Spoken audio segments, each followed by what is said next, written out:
जय यदुनंदन, जय जगवंदन, जय वसुदेव देवकी नंदन, जय यशोदा सुत नंद दुलारे, जय प्रभु भक्तन के द्रगतारे, जय नटनागर नाग नथैया, कृष्ण कन्हैया धेनु चरैया, पुनि नख पर प्रभु गिरिवर धारो, आओ दीनन कष्ट निवारो।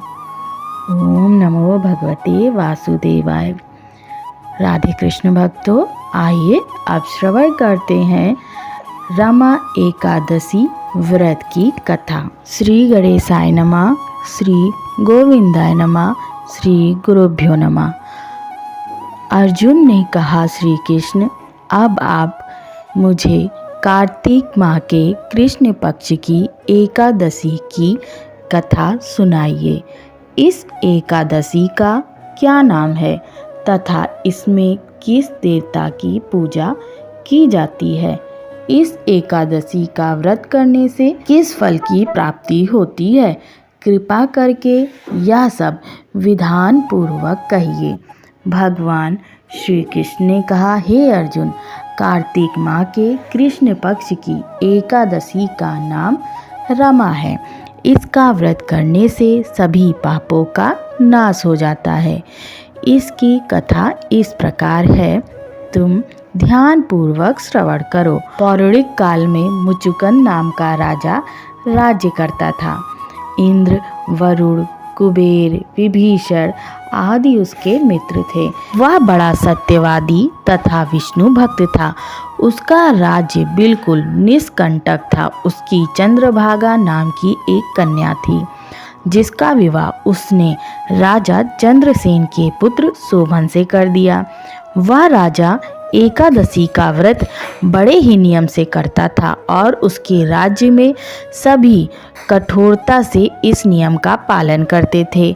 एक बार की बात है, शोभन अपनी ससुराल आया हुआ था। वह कार्तिक का महीना था। उसी मास में महापुण्यदायिनी रमा एकादशी आ गई। इस दिन सभी व्रत रखते थे।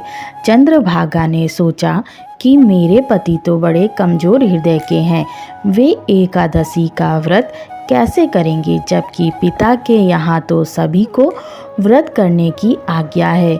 मेरे पति राजाज्ञा मानेंगे तो बहुत कष्ट पाएंगे। चंद्रभागा को जिस बात का डर था वही हुआ। राजा ने आदेश जारी किया कि इस समय उनका दामाद राज में पधारा हुआ है, अतः सारी प्रजा विधान पूर्वक एकादशी का व्रत करे। जब दशमी आई तब राज्य में ढिंढोरा पीटा। उसे सुनकर शोभन अपनी पत्नी के पास गया और बोला, हे प्रिय, तुम मुझे कुछ उपाय बतलाओ, क्योंकि मैं उपवास नहीं कर सकता। यदि मैं उपवास करूँगा तो अवश्य ही मर जाऊंगा। पति की बात सुन चंद्रभागा ने कहा, हे स्वामी, मेरे पिता के राज्य में एकादशी के दिन कोई भी भोजन नहीं कर सकता। यहाँ तक कि हाथी, घोड़ा, ऊंट, पशु आदि भी तृण, अन्न, जल आदि ग्रहण नहीं करते। फिर भला मनुष्य कैसे भोजन कर सकते हैं? यदि आप उपवास नहीं कर सकते तो किसी दूसरे स्थान पर चले जाइए, क्योंकि यदि आप यहाँ रहोगे तो आपको व्रत तो अवश्य करना ही पड़ेगा। पत्नी की बात सुन शोभन ने कहा, हे प्रिय, तुम्हारी राय उचित है, परंतु मैं व्रत करने के डर से किसी दूसरे स्थान पर नहीं जाऊंगा। अब मैं व्रत अवश्य करूंगा, परिणाम चाहे कुछ भी क्यों ना हो। भाग्य में लिखे को भला कौन टाल सकता है। सभी के साथ शोभन ने भी एकादशी का व्रत किया और भूख और प्यास से अत्यंत व्याकुल होने लगा। सूर्य नारायण भी अस्त हो गए और जागरण के लिए रात्रि भी आ गई। वह रात शोभन को असहनीय दुख देने वाली थी। दूसरे दिन सूर्योदय होने से पूर्व ही भूख प्यास के कारण शोभन के प्राण पखेरु उड़ गए। राजा ने शोभन के मृत शरीर को जल प्रवाह करा दिया और अपनी पुत्री को आज्ञा दी कि वह सती ना हो और भगवान विष्णु की कृपा पर भरोसा रखे। चंद्रभागा अपने पिता की आज्ञा अनुसार सती नहीं हुई। वह अपने पिता के घर रहकर एकादशी के व्रत करने लगी। उधर रमा एकादशी के प्रभाव से शोभन को जल से निकाल लिया गया और भगवान विष्णु की कृपा से उसे मंदराचल पर्वत पर धन्य धान्य से परिपूर्ण तथा शत्रु रहित देवपुर नाम का एक उत्तम नगर प्राप्त हुआ। उसे वहां का राजा बना दिया गया। उसके महल में रत्न तथा स्वर्ण के खंभे लगे हुए थे। राजा शोभन स्वर्ण तथा मणियों के सिंहासन पर सुंदर वस्त्र तथा आभूषण धारण किए बैठा था। गंधर्व तथा अप्सराएं नृत्य कर उसकी स्तुति कर रहे थे। उस समय राजा शोभन मानो दूसरा इंद्र प्रतीत हो रहा था। उन्हीं दिनों मुचुकुंद नगर में रहने वाला सोम शर्मा नाम का एक ब्राह्मण तीर्थ यात्रा के लिए निकला हुआ था। घूमते घूमते वह शोभन के राज्य में जा पहुंचा और उसको देखा।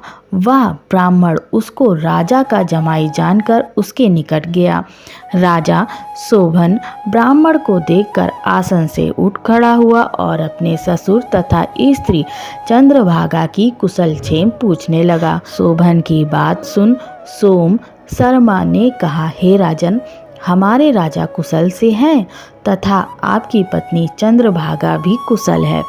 अब आप अपना वृत्तांत बतलाइए। आपने तो रमा एकादशी के दिन अन्न जल ग्रहण न करने के कारण प्राण त्याग दिए थे। मुझे बड़ा विस्मय हो रहा है कि ऐसा विचित्र और सुंदर नगर, जिसको ना तो मैंने कभी सुना और न देखा, आपको किस प्रकार प्राप्त हुआ। इस पर शोभन ने कहा, हे देव, यह सब कार्तिक माह के कृष्ण पक्ष की रमा एकादशी के व्रत का फल है। इसी से मुझे यह अनुपम नगर प्राप्त हुआ है, किंतु यह अस्थिर है।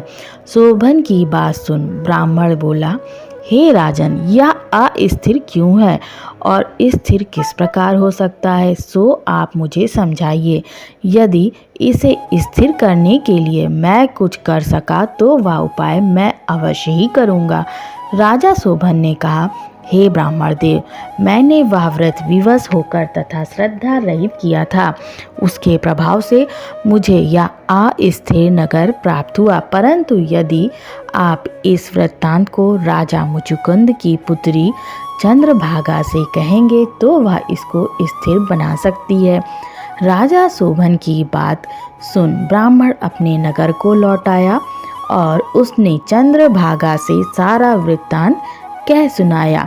इस पर राजकन्या चंद्रभागा बोली, हे ब्राह्मण देव, आप क्या वह सब दृश्य प्रत्यक्ष देखकर आए हैं या आप स्वप्न कह रहे हैं। चंद्रभागा की बात सुन ब्राह्मण बोला, हे राजकन्या, मैंने तुम्हारे पति शोभन तथा उसके नगर को प्रत्यक्ष देखा है, किंतु वह नगर अस्थिर है।